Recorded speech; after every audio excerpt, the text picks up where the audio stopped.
Diyos that He will provide for you, kailangan mong baguhin yung paraan mo ng pag-iisip. Amen po. Don't entertain negativities. No?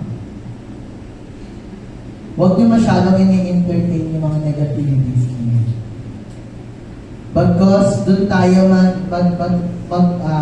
mag-hold on sa hope ng Diyos para sa bawat isa sa atin. No? Sabi dito, yung pakikiusap ni Paul, no? Ano yung reason niya? Sabi dito, lahat naman kasi tayo kinaawaan lang ng Diyos. No? Kaya kung tayo ay kinaawaan ng Diyos, dapat daw ipinibigay natin ang ating buong sarili sa Panginoon.